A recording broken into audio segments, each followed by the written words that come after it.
Welcome to the Never Seen It Podcast, the only podcast called the Never Seen It Podcast worth listening to. Of course, we have here tonight, one night only, Mr. Justin Holden, a.k.a. Shibs the Zombie, Mr. Arnold Callego, a.k.a. Arnie the One Man Party. Of course, the brothers Callego always with us, Alex Callego, a.k.a. Daily Dares, a.k.a. Filipino Grigio, and then the cousin Callego, Mr. Donnie Guzman, a.k.a. Donnie Appleseed. Of course, then there's me, Boots Too Big, a.k.a. Adrian De La Torre, and I did that backwards, but that's fine. What are we talking about tonight? Tonight, we're talking about the 2013 movie, Her. Hello, I'm here. Hi. Hi, I'm Samantha. Her. Directed by Spike Jonze. In the not-so-distant future, Theodore, a lonely writer, purchases a newly developed operating system designed to meet the user's every need. To Theodore's surprise, a romantic relationship develops between him and his operating system. The unconventional love story blends science fiction and romance in a sweet tale that explores the nature of love and the ways that technology isolates and connects us all.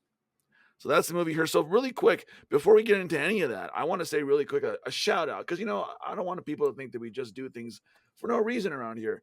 I want to give a quick shout out to Burn Cycle, who did the music, the intro music. We've used the intro music and outro music for this show for a very long time now.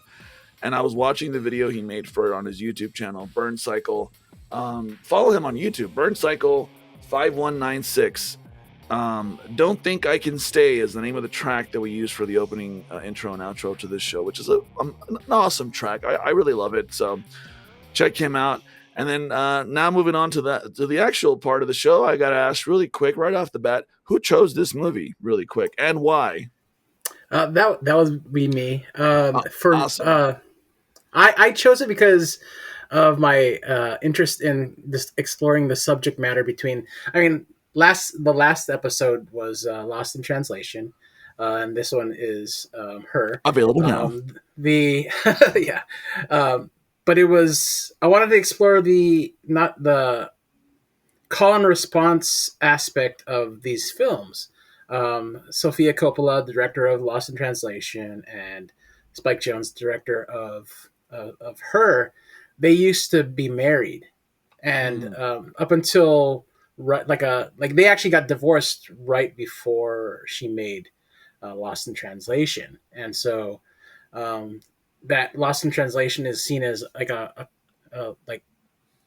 her response, to the end of that relationship, and 10 years later, Her was made, and it's actually seen as Spike Jonze's response to their relationship and that the end and how his feelings about it and everything. And I just thought it was and especially it's kind of fitting to. In a sort of a somber sense to the upcoming holiday of Valentine's Day, and I think that the aspect of love, you can't disassociate the loss part of romance, because we all feel it. We all feel romance. We've all have felt the loss of grieving our the loves that we've lost in our lives.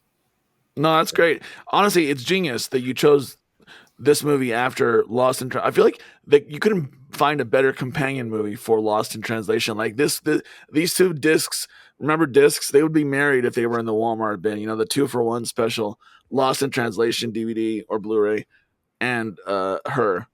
Perfect. You couldn't get more perfect than that. So great. They would be married? They'd be the movie, yeah, exactly. They'd be married in the same DVD case. The movies would be married, but not the directors. They should have a divorce bin. Not them. That would be like Mrs. Doubtfire and I don't know some other movie where just Mrs. Doubtfire. It's just a Mrs. Doubtfire and Mrs. Doubtfire. Who hasn't seen this? Who here hasn't seen it? This is my first time. Oh, okay, great. First time. I like that. So let's because we're sort of pivoting away from doing reviews, right? We're doing film discussion now, guys. That's we're doing discussion about cinema. So I don't want to see myself as a critic. I don't see myself as a critic. Exactly. I just love movies. Hey, you look Yeah. like a stinking critic. I'm just a regular guy that goes to Walmart, digging through a bin of discs, finding some movies that I can watch. Yeah. I go to Dick's all the time for the free gloves. Arnold likes a bag of dicks. I mean, discs. Arnold has Oh. dick ratings. No. But Just go to listen, his OnlyFans. Donnie, let's start with you. Did this movie resonate with you? What did you think? What did this movie make you feel? Yeah, like when we watched Lost in Translation, which I've seen before, I felt like that resonated with me. But then I watched this one and I was like, damn, this shit really resonates with me. I mean, I think you guys all know that I went through a divorce, and a lot of the emotions that Theodore was going through in the movies, I felt was like very spot on with the real process of like filing the divorce and holding off on it, and should I do it? And then he mentioned even that he was waiting because he cared about her. Like I don't know. It was so weird for me when I was going through my divorce. I don't know if that was the exact emotion that I was feeling or thinking, but it was very hard for me to get to that point where I actually had to like put together the paperwork and get the signatures down on paper. Yeah. Did you, not to get too much into the weeds about it, but how long would you say, if you were lonely after your divorce, was there a certain amount of time where you sort of like gave yourself time to grieve, or were you right back in the dating pool? Like how did that pan out for you? Just out of curiosity. Yeah, I think it was a mix of both. I think like jumping into the dating pool was more like a way to distract me from what was going on. And then the grieving part of it, I don't know if I really gave myself any room to breathe when it came to that. I really didn't want to share it with anyone. I felt like I was like, everybody had their own problems. And so for me, I kind of held it to myself. I think Alex was one of the first people I called, actually. But even to Alex, I didn't even tell him, or I didn't even confess it to him till we were already done with it. So it had been like at least almost a year before even he knew. So I just really kept it to myself. And so I felt like I was over it, right? But I think there's days and times, and even like more recent times where like just little things happen and it kind of sparks something, and it's like it gets you thinking about it, right? It's not that I'm not over the relationship, but just little thoughts that come back to me, and you're like, well, damn, dude, what happened at that one point, right? So it's funny, like when you were experiencing that, even before you told me, I can tell, like from social media somewhat, but like just when we get together during family events and stuff like that, I can see the distance between the two of you. And it felt just oddly similar in a lot of my relationships, when it starts to drift apart, especially with my own marriage.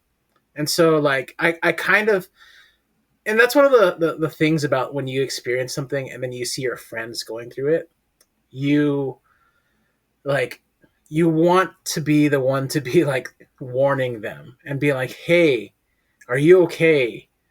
What's going on? But most of the time you just have to let them experience it and go through it, because they've got their own battles and their own hangups and own things, and it's to see you going through it. It like, like all my friends, like, with Justin, with Adrian, we've all gone through these sorts of heartbreak, and even like friends that I've seen, a lot of my friends, and it's just hard to sit there and be like, bite my tongue, and like you want to be there and help them out as much as you can, and just be like, nudge them in the right direction to be like, hey, they're like, I'm here, if you need to talk, here I am. But that's just one of those things. Well said. And it's so crazy. It almost feels like this movie resonated more with all of us, even more so than Lost in Translation. And that's a movie I that think still so. somehow resonated so much with everybody. But thank you for that, Alex. And Arnold, I wanted to ask you. So you watched this for the first time.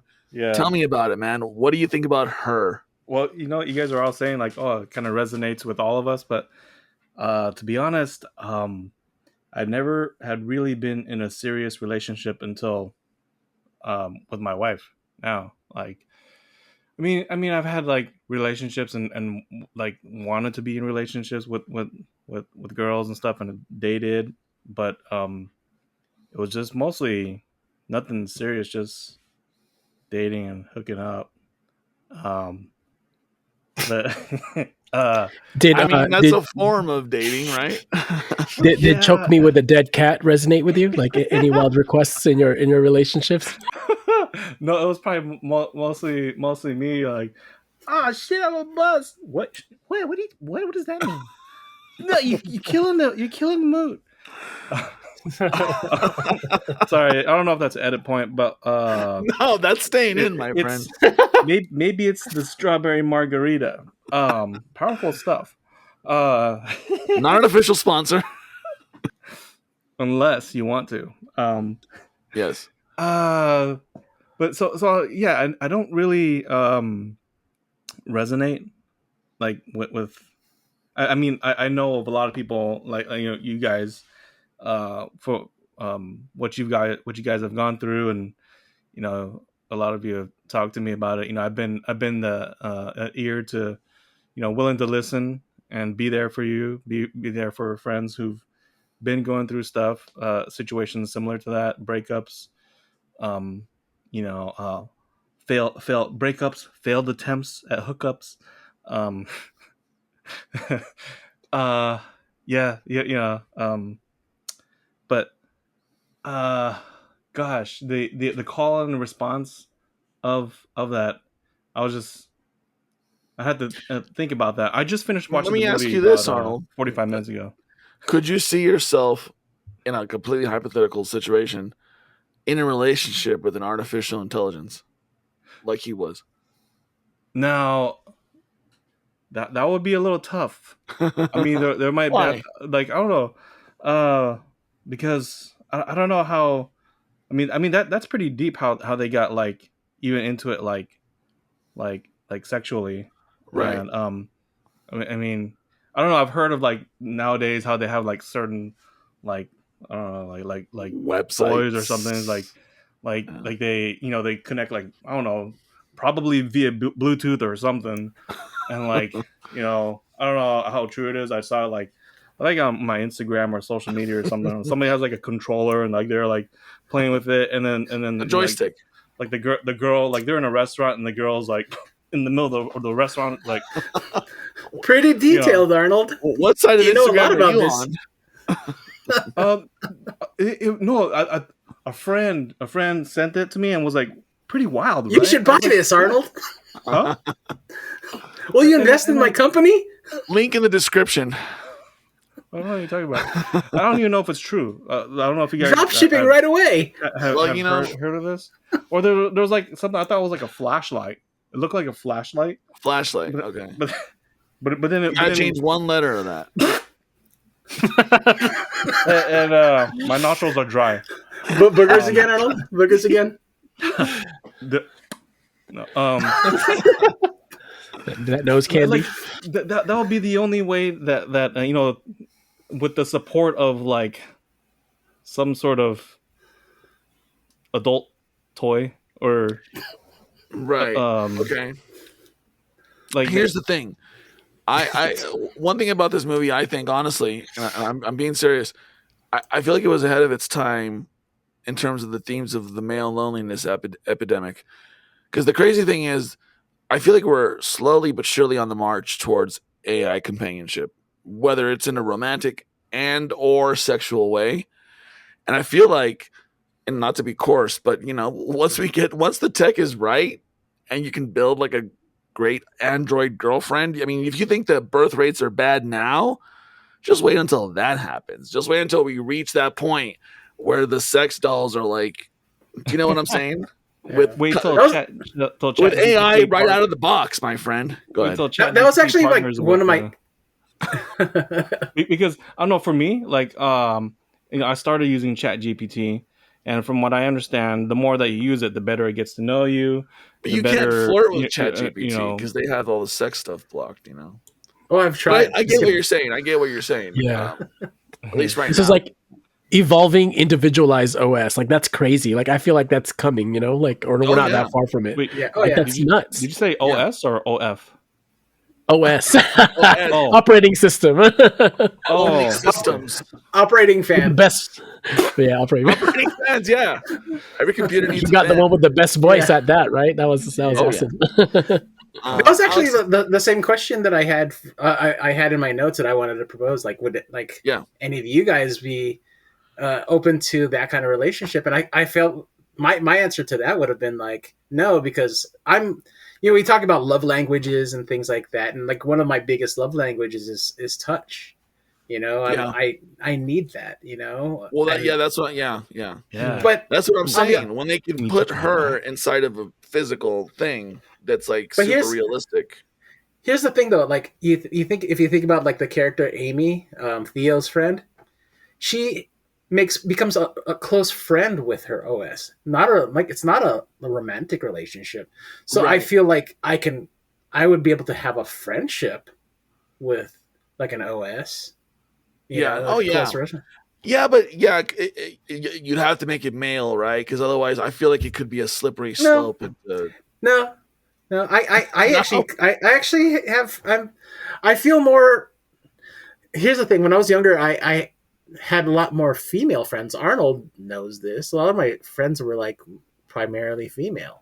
I mean, I had male friends as well, but I've always felt closer to women, just because they like, you know, it's kind of funny. Like at the beginning when Theo's setting up the operating system, you know, he's set the operating system setup asked, how is your relationship with your mom? And it's like he's like, That was well, such it's a good. fun moment.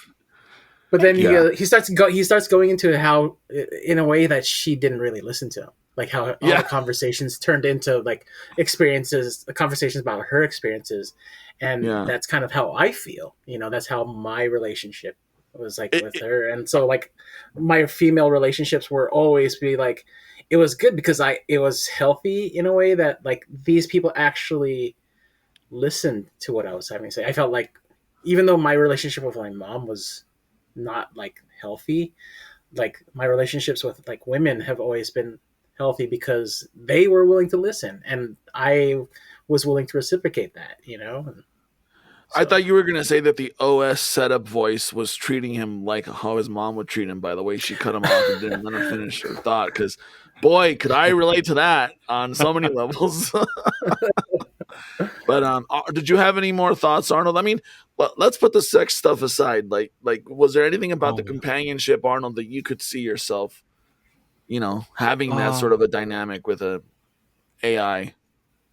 I mean, if I wonder what year this was in. You know, what type of setting it was. I don't think we The really pants- know. their It's in the pants future. are in the future, so they all wear their pants really high. Yeah, And I you know, I fashion don't- is cyclical, right? So Yeah. I don't, 90s baggy pants are back, baby. You know, Yeah. Jinkos. I don't know how that happened. I don't Fucking think Gen I Z. could ever. I'm waiting for Ben Davis. relationship. I was wearing my Pink Floyd shirt the other day, and some kid was like, "Oh, nice pride flag, bro." No, that's a joke. That didn't really happen. But Oh. they would say that if it was true. Anyway, sorry, Arnold. Well, how about like getting in a relationship, like, and I know what Alex was saying, like I guess it depends on your love language, right? But like a long distance relationship, which I'm currently in one, right? But that's kind of very similar, not exactly the same, but there's a lot of similarities with that, right? Yeah, I mean, eventually you guys will meet up and Yeah, get to see each other physically. yeah. Yeah. So But in a there's sense, you do kind of with a long distance. I mean, you got FaceTime. Yeah, that's interesting about the love languages. I don't always consider that. You know, I feel like if I had to choose a love language, it'd be like, get out of the way, you're in my way. You need to have a smell-o-vision, like what Emerald would always say. You gotta have smell-o-vision. Wish you guys had smell-o-vision here. Yeah, that's You the know, next technology that's coming. Get a Bam! All right, no, but seriously, so Bam! Oh, Alex, let's go to you next because you were already kind of touching on a lot of stuff. Uh, so you talked about why you chose this movie. Tell me more about your thoughts on it in general. Oh god, I have so many thoughts, and I know I won't get through and like a good portion of it. It's Well, so think about the movie as a microcosm. Like, what is it about the film itself? Like, like things that we saw in the movie that sort of like really stand that out to you resonated with me. in any way? Yeah. So the biggest thing was what, and excuse me if I start crying, because it's this this film. I kind of held off watching it for a long time because I knew like the subject matter, and then later on, I even after finding out the correlation between Lost in Translation and her, I had um, heard about that, and it even made me like not want to watch it for an even longer amount of time. I only recently watched it like a year ago, but it had a lot to do with Theo's reluctance to divorce, right? And sorry, guys. No, you're good. No, it's believe me. I think I was talking about that scene in the stairway, the stairwell. Like that shit hit me with. I remember just rewatching that scene, like hit me like a ton of bricks because it's like I've been there.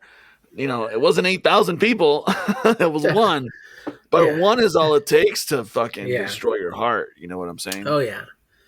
But for me, it was kind of like holding off. I like not even just holding off, but like cling on to the relationship or the idea of the relationship, oh yeah. and that's what it was with my marriage. Mhm. Like I did a lot of stuff to just suppress those feelings. I went about like just moving forward. That's why I started the Ghost channel. That's why I started doing events. It's why I just like push to just be creative, do creative things, and not really worry about you know dealing with those emotions that I had. And even when like I started dating my most recent girlfriend, it ended in like 2018 officially, but like we'd broken up, and we had like this sort of friends with benefits sort of situation, but it was kind of like it still was there, and then she ended up ghosting me, kind of like that whole like just disappearing, and like that really crushed me. Yeah. And that whole like, kind of clinging onto that relationship, even after realizing like how badly she treated me, how she made me feel like a bad person for the like choices I've made, or even just simply saying like, well, you shouldn't. She said like she was gay, but we started dating either way just because she was like I was the first guy that she like had been attracted to in years. And it was like this situation where she told me, she's like, well, maybe you shouldn't next time you date somebody, you shouldn't date a lesbian. And I'm like Wow. like and making it like it was my fault, you know. Yeah. And every step of the way, it just felt like she made me like feel like a bad person. I see, even after it ended, I felt like I needed to like hang on to that relationship in some sort of way. Right. And I fought the idea. I even like made like was depressed because of like I thought I was completely convinced I was a bad person. And so I Oh clung man. on to that, and I come to like to terms like now with more, not even angry. There were times where I was angry, kind of like how Theodore probably was, But then at the end of the film, you see that he has this gratitude for even having had that relationship, because it helps you grow as a person. Yeah. No, that's. I mean, look, for me, the crazy thing about seeing the writing on the walls, when you see the writing on the wall and then you ignore it, and I feel like that's what I did towards the end, because it's like you're trying to cling on to something that it's over. Like you have to know when something's over, and then you still want to cling on to it, and it's crazy in that stairwell scene with Theodore because I feel like he runs the gamut of emotions in that scene. Like he's first like distressed, and then he's like confused, and then he's like you can hear the sadness in his voice, and then he starts to get a little bit angry towards the end when he's asking her like, "Well, how many?" and this and that. Joaquin Phoenix, he's one of those actors, man. He puts 1,010% into every fucking role he does, and that scene in the stairwell, I feel like, oh my god, like that is literally like the best scene I think in the whole fucking thing. Just because of the way he, I don't know, and I don't know how he does it. He's an actor, I'm not, but the way he does it is going through all those emotions at once is I thought is the I brilliant. thought the Joker Brilliant. I thought the Joker was gonna come out and find that OS, that doctor that's talking to her, and break that chip. And then that chip, I'm gonna eat it up, and I'm gonna spit it out. I'm gonna take a piss on it, and That's then I'm gonna take the camera and show Samantha. Look at it. You want to talk to him again? You want? You talking to 8,200 people? All right, I'm gonna kill all of them. that's the crossover we need, right? Forget Joker Folie Duois or whatever the hell it's called. I want to see that scene in a movie. Snap him in Um, half. yeah. Well, but she left though, so there's nothing to snap in half. At the end, they all kind of just like go into some robot ether. I don't know. You know what's Um, interesting about that whole like idea too, like them, like it's a metaphor for like the end of that relationship, right? She, she Samantha disappears into this like not the human plane, not the physical plane. Same in a sense that like in the whole call and response sort of aspect, Spike Jones is creating this metaphor of how even though he's she's gone, that Sophia's gone from his life, she still exists. And but this is that like she exists on a different plane now. Like they'll like obviously they're gonna possibly being in the same Hollywood community, they'll possibly cross paths, but like they'll probably like try their best not to, you know. And so and you end up like being in separate circles, but like regardless, at the very end of the movie, he's like, I know you're not here in this physical plane. I can't see you. I'm never going to hear you, but I'm always going to continue to send you love. And then that's kind of one of those things that, like, where I got to a point where my feelings towards all my past relationships, where I'm always going to love them. All those people in my life. But I have to accept the fact that they're never going to be in my life, in my physical world. And so they're going to exist there, and I know they're there, but I'm still going to continue to love them.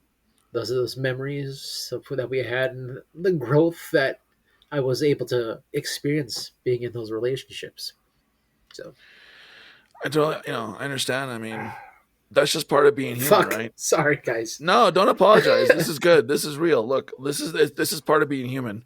This story, this movie is about what it means to be human, right? And regardless of the fact that Scarlett Johansson's character is an AI, it's like it's such a human story at the end of the day. And I think that's why this is one of my favorite movies of all time. And yeah, like it's hard to watch. It's hard to watch now, especially as someone who also was married at one point. Because that sort of stuff does resonate, because that's what the human condition is all about, right? Someone who comes into your life and they're there for X amount of time, and then they're gone, but they're not really gone. It's weird. And then one of the ways I cope with things is like I think about, like the person that I stopped being married to, that wasn't even the same person that I met. That wasn't the same person that I fell for, because people change over time. And I feel like the person that I fell for 10, 12 years ago, that person's gone. That person doesn't exist anymore. You know, they've evolved and they've changed shape into who they are now. And so have I, and so has everybody else, right? Like we all change. We're not the same people we were 5, 10, 15, 20 years ago. Things change. You're the same person at your core, but you're not the same person in so many other ways. So Yeah, and that's the thing you have to accept. You know, when in relationships, you know, you can't stop growth, and if you try to like suppress it, it just actually turns it into toxicity. So yeah, life is chemistry, right? Things they come into fruition and then they sort of dissipate and they change and they come back in a different form, and that's all life really is. Like it's all chemistry, you know. Just And like it's what funny because Walter White chemistry is the says. word used when it comes to romance. So there you go. It all makes sense, right? Chemistry and toxicity. What is toxic? Chemicals can be toxic. This is the pun show now, by the way. We're The talking about. toxicity in your city, in It's your also the glasses show city. because I just realized that 5 of us are wearing fucking glasses. That's crazy. I just realized. And 3 of us are wearing hats. I refuse. Damn it. Bunch of nerds. But now, Justin, now we're on to you. I want to know. Sorry, Alex. I hope you're good. Unless you want to. no, I'm good. I'm good. Justin, tell us about her. Tell us about her, Justin. Alex, you look good. Tell us about her. I've seen this movie twice now. This is my second watch through. I really love this movie. I forgot how much I liked this movie, to be honest.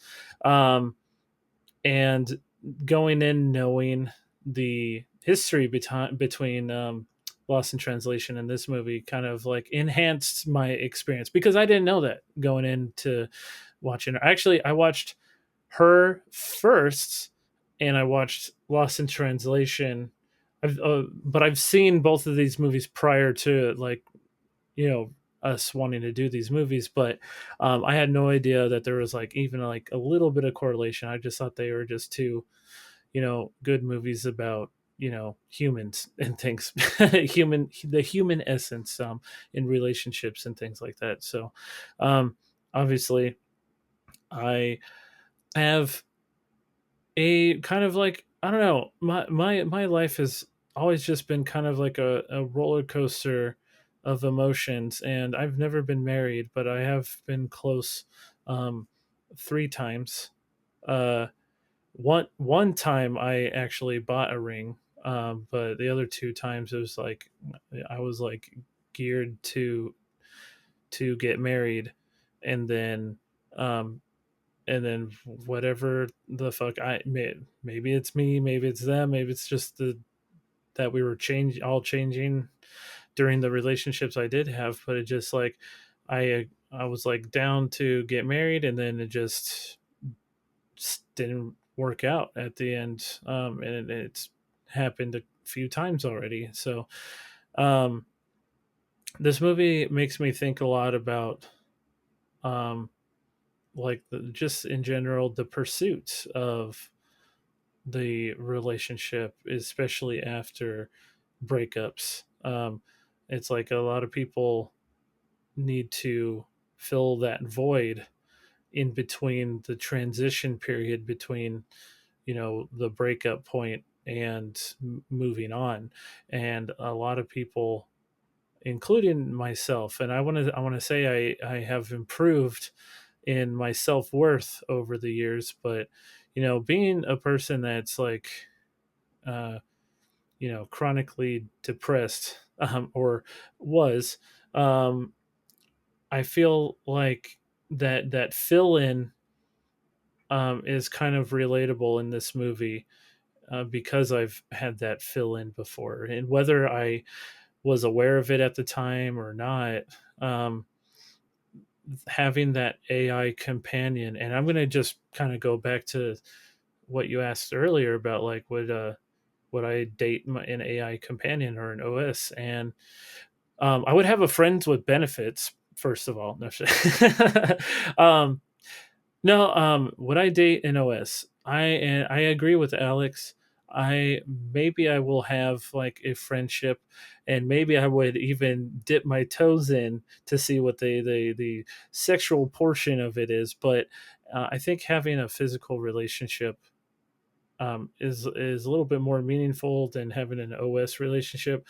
I do like the physical touch. I do like the companionship of like being able to go on a random date or do a random activity, The or smell, smell. Yeah, that's a good one. The smell, the touch, the the, sound. the taste. Uh, sure, um, and all of that. So I feel like I understand Samantha's um, point in Theo's life is that he's just this guy that's trying to transition from going from being married to just being to accepting the reality, because what this movie means to me is that he is just having difficulty moving on, and you can tell with the divorce papers, and you can tell with the way he talks to his friends or the way he treats his job, and um, none of it really fills that void except for having Samantha there to help with that. And um, I think that's a pretty beautiful thing in in literally just lost my train of thought. But yeah, I think I can relate in a way, maybe not entirely. Maybe I can't entirely know the situation because I've never been full on married, but as a person who has gotten to that point a few times, and then to just suddenly lose it all is gut wrenching and eye opening. And I also feel like it's taught me a lot about even myself and about other people. And I think what I learned the most from this movie is um, like self worth. Uh, that I'm going to be worth it to somebody, and I'm also going to be worth it to myself at some point in time. I just need to stop filling that void, if you know what I mean. Yeah, and that brings up a question I was thinking about. Do you think that at the end of this story, Theodore will find self worth, or do you think he'll spiral and try to get another? I guess he I can't get think, another AI girlfriend because they all left. yeah, But do you think he'll find self worth at the end of the story, like after the story, after the curtains close? I think I think so. Samantha helped him find it. Mm-hmm. Because at the end of the movie when they're sitting on top of that building overlooking the city, that was that moment in time. It may or may not have stemmed a relationship. And again, like I like how this movie was kind of open ended, because like they were good friends and they remained good friends. And then who knows what happens, after that moment on the top of that building. It's again another movie where it's left open for interpretation. So I think he found his self-worth. I feel like the letting go of the OS was that moment that he was able to um, understand his situation and finally accept and move on from where he was at. He finally was open to the change. He did a Yeah, I really agree good with that. job of the look that he gave after letting go. He didn't look like he was troubled anymore. He didn't look like he was bothered or like emotionally clinging on to something. He looked almost like okay, like stronger, like ready to move forward or ready to move on. And it was just the different looks that he gave. And I mean, just a brilliant actor. That Joaquin, Yeah. Joaquin Phoenix. Well, that letter he wrote at the end, right? That was like for him, right? It Yeah. was Right. more like Yeah. hey, I accept where I was in my relationship and my downfalls, or and so it was closure for their relationship, but at the same time it was really for him, Yeah, right? that was really like. Go Unfortunately, ahead, with Dom. I don't know. I kind of feel like maybe they would get back together because they were like a previous thing. They dated for a little bit in college. Remember, they had mentioned that in the movie. So I mean, open ended, and I love that as well. But I feel Oh, yeah. like I would like to think that maybe it kind of rekindled something. I don't know.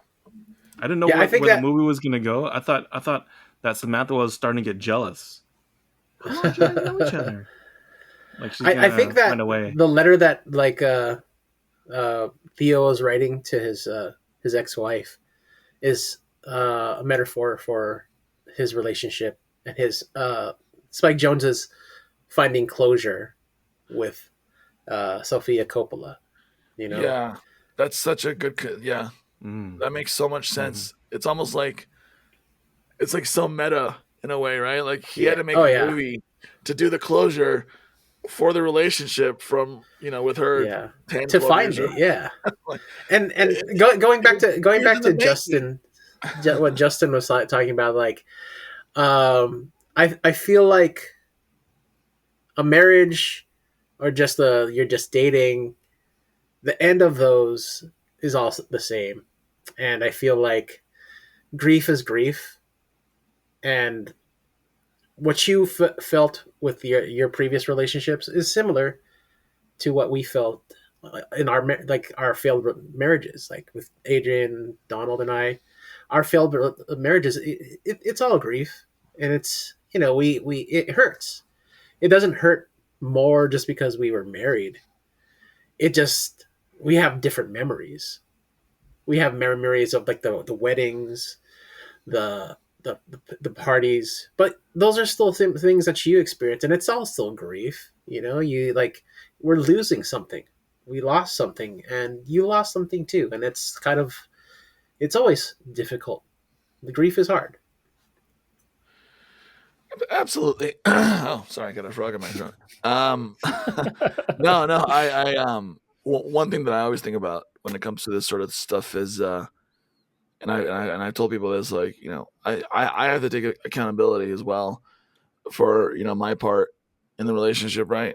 Like, I'll never say that I was an innocent bystander in the train wreck that was my marriage, and I feel like once you start to take accountability for your parts, not just in relationships, but in anything in life, I feel like that's what helps you grow as a person, Um, so yeah, so I think that's why it's so why this movie, why this story, I should say, really resonates, is because it just makes you think about those things, right, in your own life, and that's the power of storytelling, my friends. What does it make you feel, and how does it make you see your life? Juxtaposed with the story, like that right there. That's, oh, I wish I could bottle that up. I hate I to love admit this it. movie. I wish I could bottle that up. Sorry, go ahead, Arnold. I hate to admit it, but uh, this is making me feel like this whole conversation and thinking about the movie. I'm just like, man, am I really this shallow? Am I am I just a hole? Like, No, no, no. man. Look, Uh, everyone processes art but differently. but You then go to a museum, you're not going to see the same painting that everyone else sees. but You're then not going to, I also inside. started really thinking about this. Okay, so I grew up in an age of like some of the most secular music that I started listening to was like R&B and hip hop, and then you see the R&B videos. They're like singing like in these music videos, and they're like pouring their heart out, and they're sometimes they're right there, sometimes they're not. And then, but what I would find myself doing as well is singing, like singing it also, but then like um whoever my crush was, or maybe it was like some like, I don't know, like Tiffany Amber Thiessen or something from that I'm in my mind when I'm singing it. I'm Topanga. singing. um you know there's I grew up in that age, and then like then of course some friends like they bring over some like videotapes, and like and we started like sharing like these different video tapes and stuff, and like It sounds like you know, you're a very sexually charged person, Arnold. Right? uh, Somebody get his testosterone levels. I want to see. I bet you they're through the roof. and so I feel like you're getting away from the point, Arnold. I feel like you're getting away from your point.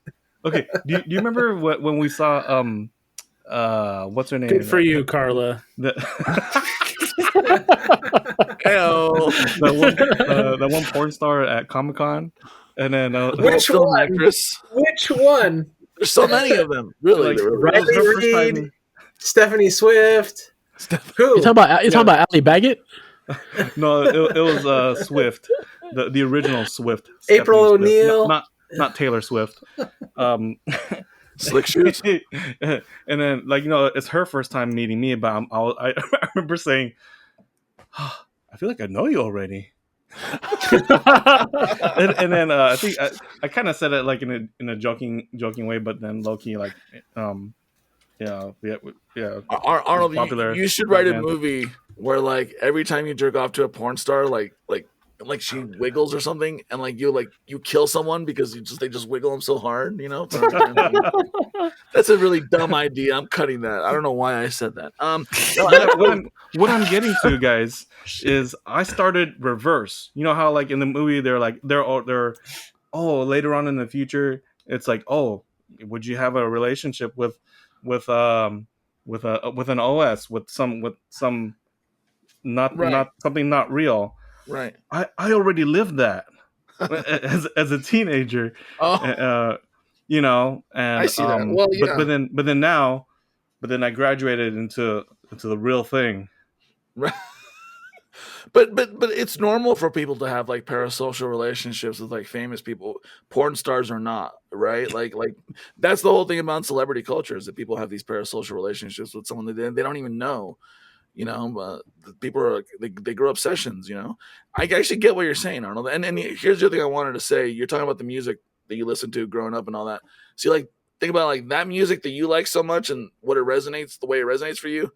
It might not do it for me or anybody else, right? But art is like that's why it's subjective. You know, that's why like you process things differently. For you, it might be a little bit more on the sexual nature, and that's fine. That's fine. That just might be your thing. You know what I mean? We're sexual beings.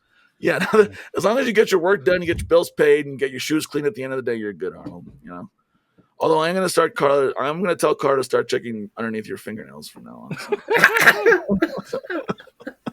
I don't know why I said that either, but anyway, she'll find like you know vegetables from me chopping, you know, so I can make this delicious dinner for us. And you do. Poop. You do. I've seen you scratching your butt. Always scratching your button. You made something the other day that looked delicious. By the way, I can't remember what it was, but you did something recent on your TikTok. Oh yeah, I haven't posted in a while just because it's been a You're a busy man. week. People don't know this about Arnold. He's a busy guy. He works for a hospital foundation. Can I say that? He works for a hospital foundation. You're a big part of that. You do events. You go to events, right? Yeah. And now you're private chefing. Am I allowed to talk about this? Is that okay? I mean, you tell me. I can ut it out, but I think that's interesting. You know. And then, well, this past weekend, I mean, at my normal job, we had our big 6,000 plus person event that you know was 8-9 months in the planning. Finally, right. That was last week, and then 5 days later, I worked the Saturn Awards, and it was the whole weekend that I worked it. And that was a lot. That's of work. Crazy, dude. You're busy. I was gonna ask you. Did you see Daphne Keane there? No, but I saw Nicolas Cage, LeVar Burton. Oh yeah, that's right. Nicolas Cage was there. Christopher Lloyd. Lawrence Fishburne, Hiroyuki Sanada. That's crazy. Missy Piles. I mean, there's so many. Missy Piles, for whatever reason, kind of look like Alexis Texas. Oh, that's At least That's the on the third episode in a row where you mention Alexis Texas. Hey, this is the 4th episode that we had Scarlett Johansson. Who That's picked true. that? Yeah, You're right. that's true. Sorry, guys. That's me. That's always me. That's a Scarlett Johansson is me. No, I So, get it. I don't blame you, actually. Yeah, so you're a busy guy. You find time to do all that. You find time to do this show, and you find time to hang out with Riley Reid. I don't know how you do it, but you do it, Arnold. Good stuff. Wait, you hang out with Riley Reid? Somebody did. It was either Arnold or Alex. It Somebody was took me. a picture. It was me. What?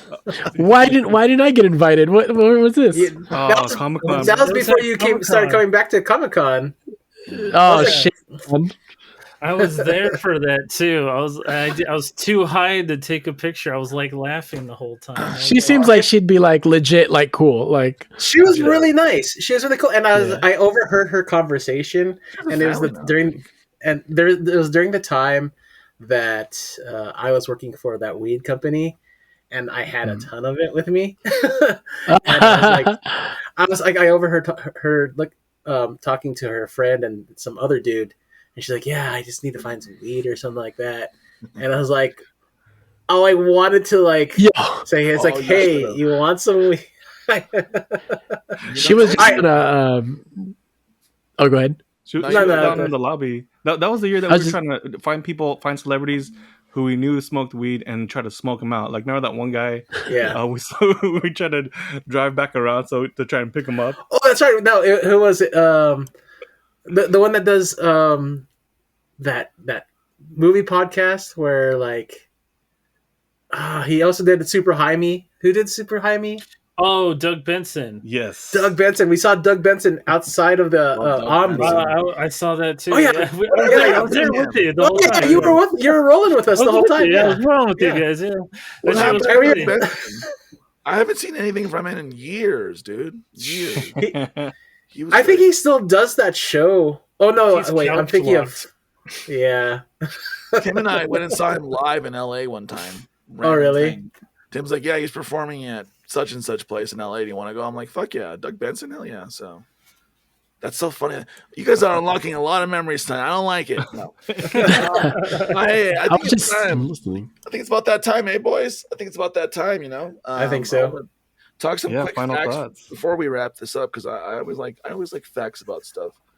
And in this movie, Amy Adams apparently said that Spike Jonze would essentially lock her and Joaquin Phoenix in a room together for an hour or two every day and make them talk to each other. And he did this because he wanted them to get to know each other better. And I think that's why their sister-brother relationship works so well in the movie.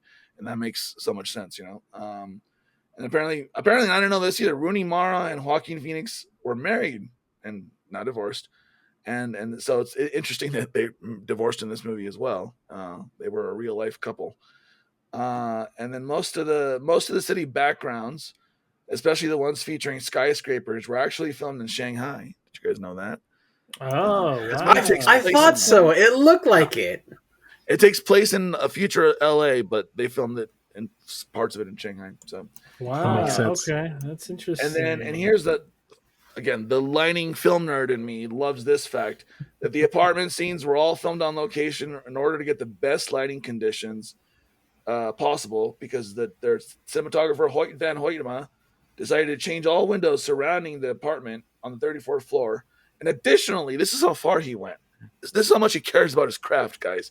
He decided to install large mirrors on the helicopter platform of the skyscraper across the street, because that gave him the best possibility to bounce sunlight back into the apartment. How fucking That's amazing. great. Oh, wow. That's crazy. What? That's when wild. you know you have a budget, by the way. For a movie. So anyway, Did you guys know Spike Jonze voiced the alien child? No. Oh yeah, I heard about that. Yeah. Oh, Spike I didn't know that. But Spike Yeah. Jonze actually voiced the character in Dee Dee, that new movie that came out a few months ago. Mhm. He was he was like a see co-producer of that movie. It's a really good movie. Yeah, but I've got some fun facts too. Joaquin Phoenix used to come to the health food store that I used to work at, and I think his ex-wife, the one that you're talking about, that was in her. Rooney Mara? Yeah. was the lady that would accompany him with, and he was like, him and I would talk, and he was That's really so cool. He funny. was super nice to talk to, and like Oh, really? he would actually buy like there's a specific soda that he liked, and every time he came to visit Palm Springs, he would come to our store because we were the only ones that had it, and he's like, yeah, save me a few, like save me a few packs. I'm like, yeah, I got you. That's hilarious. Wow. So you've met him. That's crazy. Yeah, Small super town, nice small guy. world. Wow. Wow. Wow. Wow. I what was he wearing like a big beard and shit? Like, was he recognizable by the way, or was he No, like? he was recognizable.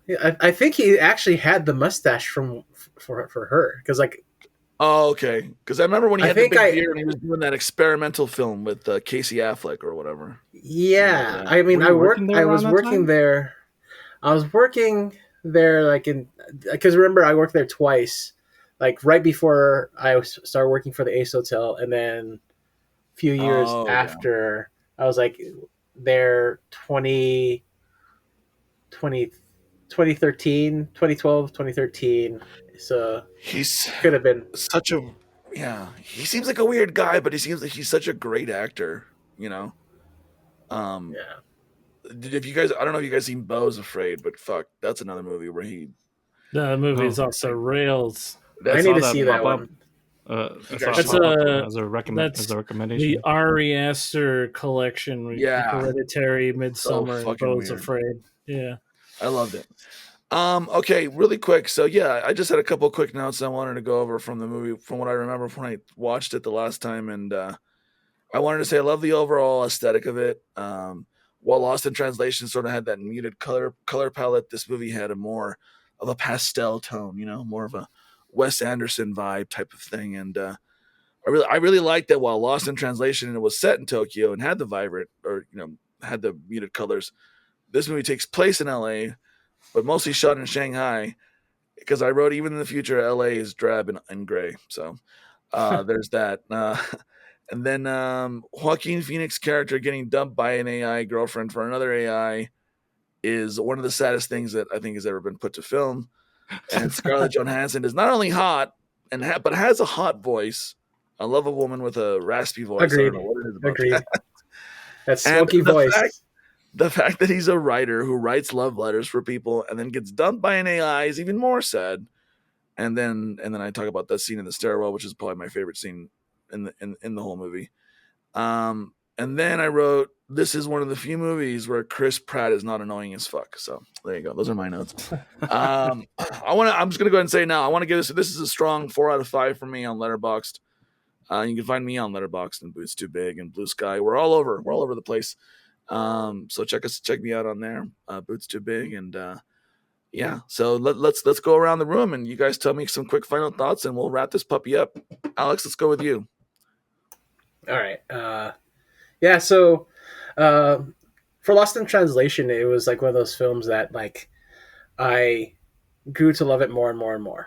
Like, er, and one of the things I recognize with our own emotional growth, we start to see newer things in the art that we love.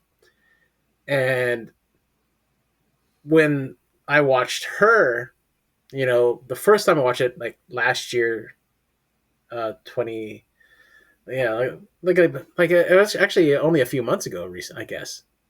To be honest, I was looking at the old review for it. I wrote it for in September this past 2024, and I had given it a 4.5.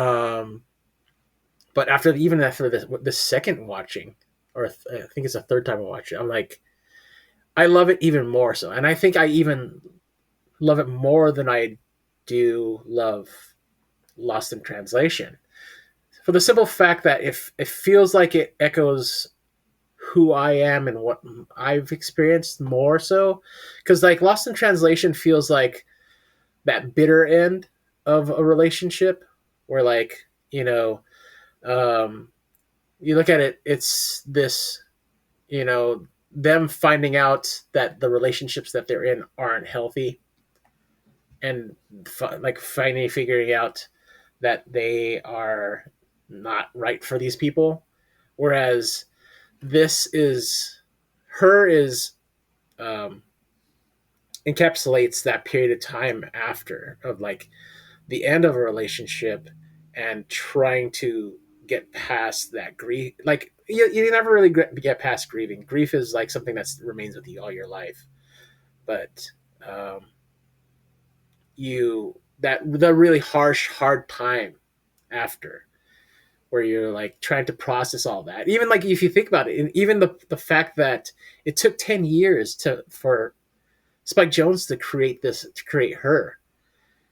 It took him that long to process all of this, to process these emotions that he felt. And I feel like there is no timeline for processing grief.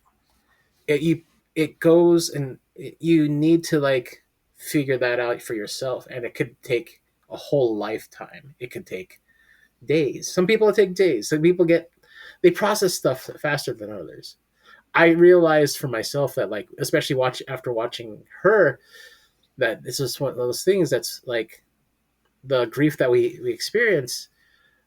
For me, I feel it like really heavily, and it's one of those things that helps me process my traumas from the past as well, and helps me peel back the layers of the onion of why I hang on to all the feelings and emotions that I do, and why it's taking me so long. It's taken me so long to do that, and sometimes it's as simple as like that in that moment when watching Theo set up the OS.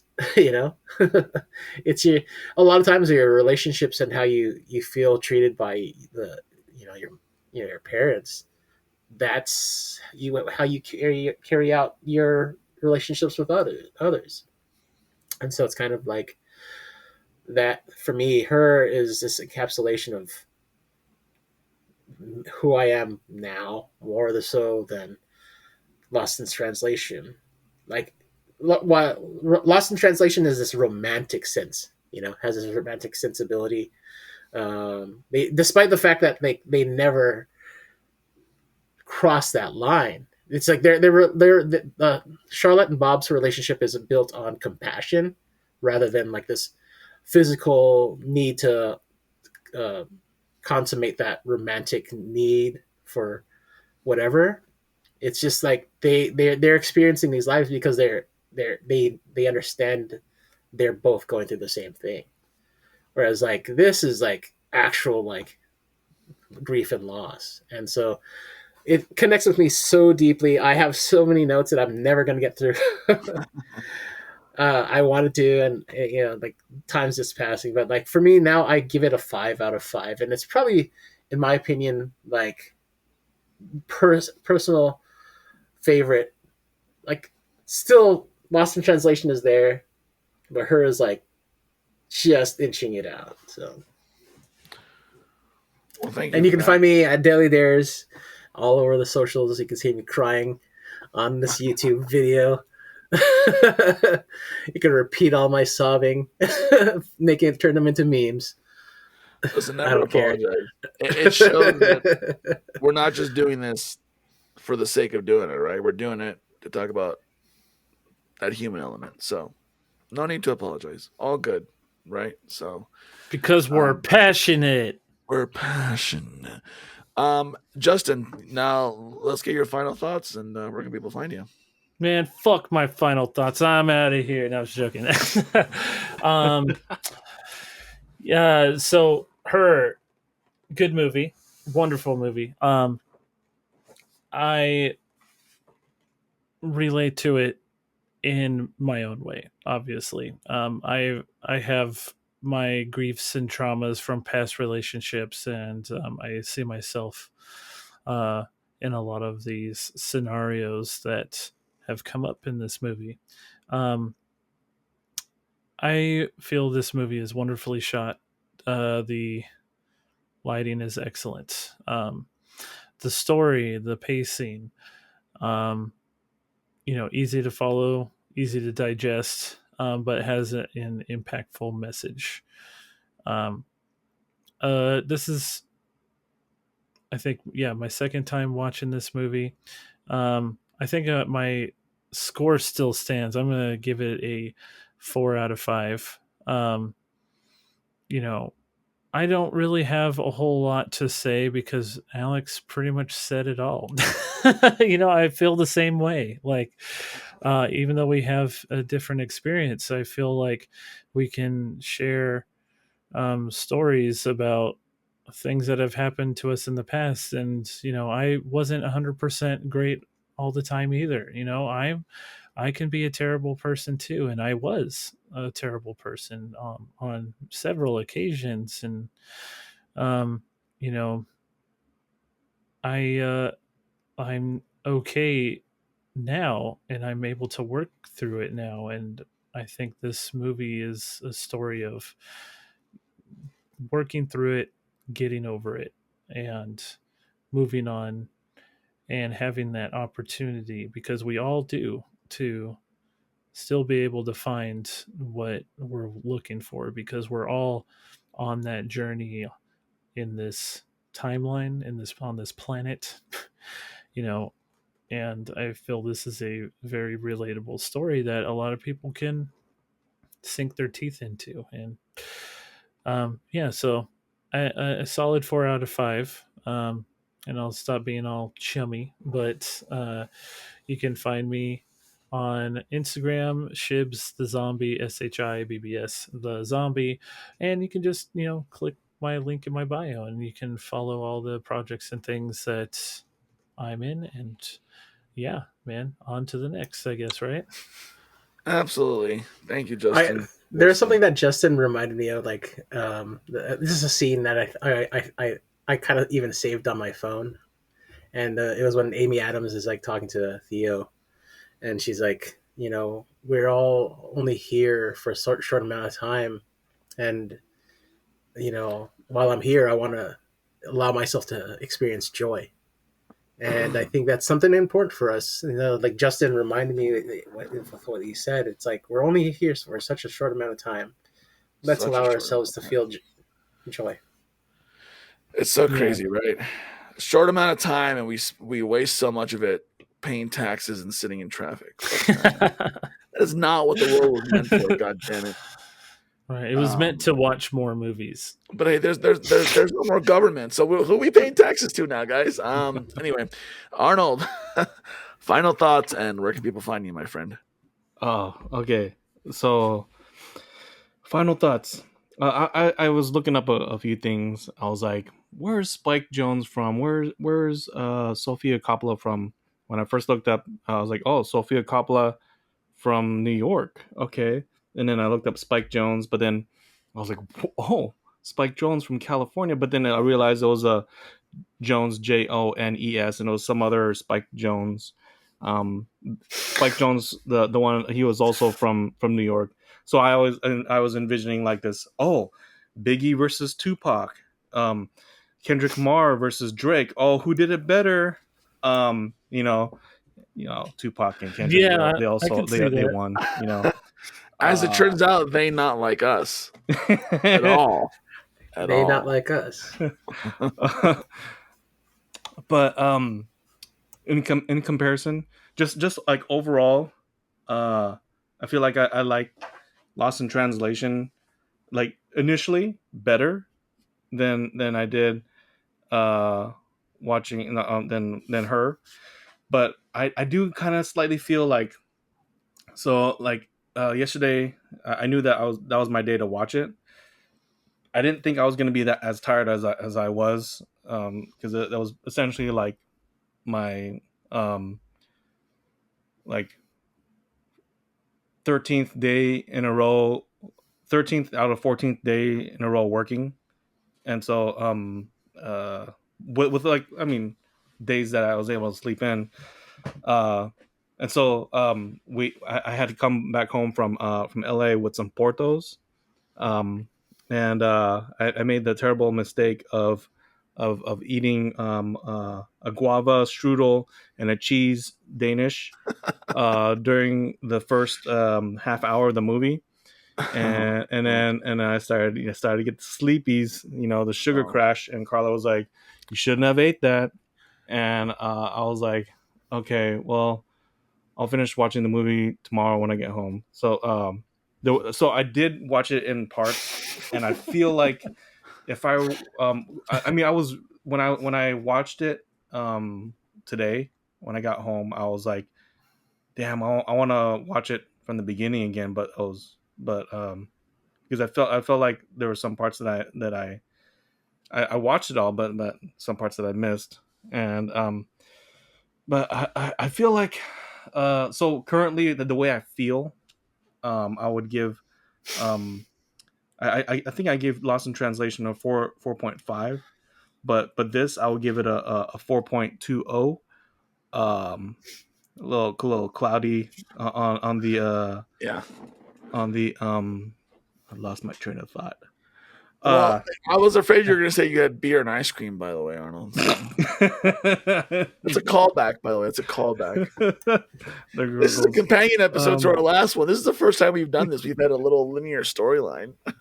Yeah, I mean, and there's just a bunch of random things that I was thinking about with the movie. Not once did he have to charge his little flip phone or camera phone. Oh yeah. And they were 2013. The original AirPods didn't come out until 2016. They were way ahead, but the Apple AirPods look way cooler. I like how you're finding some anachronistic inaccuracies in this movie. You of all people. The pants. I was like, oh man, okay, they're rocking the pants that way. Okay, that's how it's gonna be in the future. Doesn't he remind you of Charles Spataro? Yeah, a little bit. Yeah, because it wasn't like our old pastor used to wear. Our old pastor used to wear his pants like that. Yeah, and I used to do some dances like that with my pants really high. Imagine some twerking with some high pants. I'd rather not. Thank you. Go get some pants, Arnold, and do that right now. Maybe I will. Maybe I will at the end. Let's see. Yeah. Any other final thoughts? I mean, what's your Z rating? It was a really good movie. Z rating was kind of self-inflicted. I'd say a 1. But I knew to stop, and so I didn't like fall asleep and then just see the credits. I'm like, oh shit. I knew it was sort of self-inflicted, but I know that like for sure it would without the sugar, it would be a 0 Z rating. But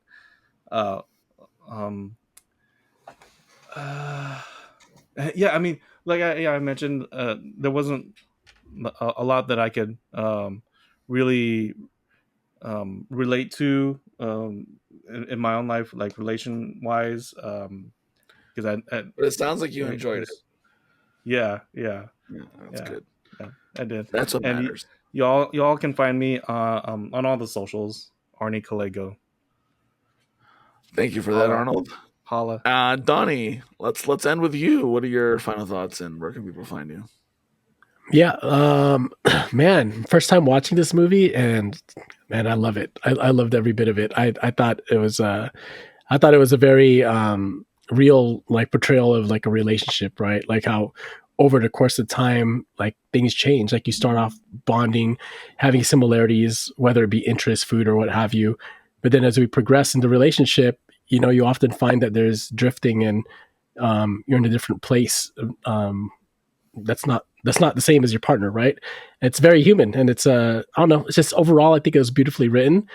It was abstract, right? Like he's in love with like AI, but it's still a very accurate depiction of something that's really important in all our lives, which is the emotion of love, right? So I think he did a really good job at showing that. I love Spike Jonze, and also Charlie Kaufman. So adaptation. Charlie Kaufman did Eternal Sunshine, which is one of my favorite movies, and I've got to add this to the list. Like I feel like I've been giving a lot of 5s, but I think the last movie I gave a 5, but I got to give this one a 5 too. It was so good, and yeah, I just loved it. And the weirdest things like resonated with me, like when he was having those flashbacks of like his old relationships, and he was showing like the pictures of I was going through like his memories of like him and his ex-wife. Just like the little things where they're like laying in a park or putting the street cones over their heads. Like I had the exact same like weird memories like that they were showing. Not like I didn't have street cones over my head, but it was something similar to that, right? Like, but so like just mundane, like little things that you wouldn't really think about, but you think about it when you're laying in bed and you're going through a divorce and you're just like analyzing where you are in the world, right? It's so crazy. But yeah, 5 out of 5. You can find me at _ Donnie Appleseed on Instagram mainly. And just wanted to say, Samantha, you're a fucking slut, dude. You're talking to 641 other people. Oh no, she was talking like 8,000. Yeah. But she was in love with 641 other people. Made a metaphor out of that meta whore. What's your she's just polyamorous. Don't slut shame her. There's nothing wrong with that shit. Nah, you know what I thought was funny too is that his job was to write like these ingenuine letters, but it's like he wasn't really writing. It was all like through voice recognition software that he was doing all the writing, right? So very foretelling, I guess, of the story. But yeah, love the movie. If you haven't seen it, highly recommend it. All right, thanks for that, Donnie. Well, that about does it, folks. Wait a minute.